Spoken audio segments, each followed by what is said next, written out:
Hello மக்களே, எல்லாருக்கும் வணக்கம்.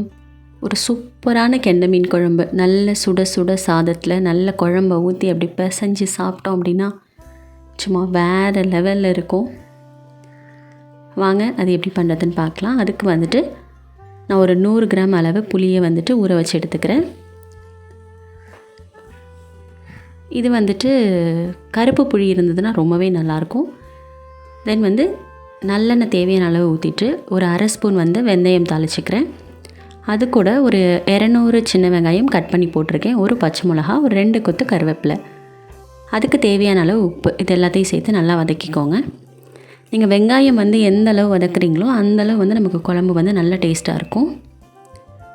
பாருங்கள், இப்போ இந்தளவு வதங்கினதுக்கப்புறமா இதில் ஒரு 4 தக்காளி கட் பண்ணி சேர்க்குறேன். வெங்காயம், தக்காளி இது எல்லாம் சேர்ந்து நல்ல ஒரு பேஸ்ட்டாக இருந்தால் நமக்கு வந்து குழம்பு வந்து சூப்பராக இருக்கும். தென் அரைக்கிறதுக்கு வந்து ஒரு அரை மூடி தேங்காயில் ஒரு 7 பல் பூண்டு வச்சு நான் அரைச்சி எடுத்துக்கிறேன். இந்த மாதிரி தேங்காயில் பூண்டு வச்சு அரைச்சி சேர்த்தோம் அப்படின்னா சூப்பராக இருக்கும். இப்போ வந்து ஒரு அரை ஸ்பூன் மஞ்சத்தூள், 4 ஸ்பூன் வந்து மல்லித்தூள், 2 ஸ்பூன் வந்து மிளகாத்தூள் யூஸ் பண்ணுறேன். காரம் வந்து உங்களுக்கு எவ்வளோ தேவையோ நீங்கள் அந்தளவு யூஸ் பண்ணிக்கோங்க. இது எல்லாத்தையுமே எண்ணெயில் வந்து ஒரு நிமிஷம் போல் நல்லா வதக்கிக்கோங்க.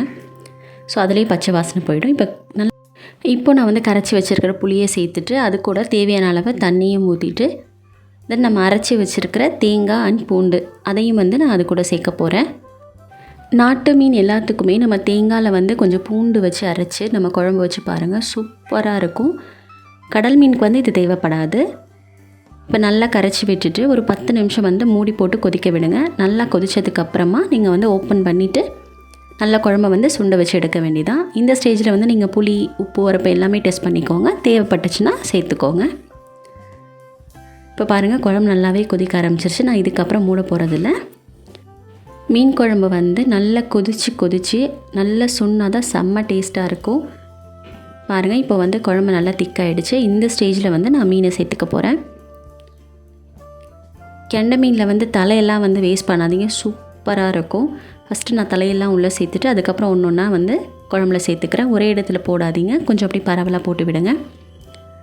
இந்த குழம்புல வந்து மாங்காய் போட்டோம் அப்படின்னா செம்ம சூப்பராக இருக்கும். பட் என்கிட்ட இன்றைக்கி கிடைக்கல, அதனால் நான் போடலை. நீங்கள் மாங்காய் சேர்க்குறதா இருந்தால் மீன் போடுறதுக்கு முன்னாடியே மாங்காய் சேர்த்துருங்க. மாங்காய் வந்து ஒரு அரை வேக்காடு வந்ததுக்கப்புறமா மீனை சேருங்க, அப்போது கரெக்டாக இருக்கும்.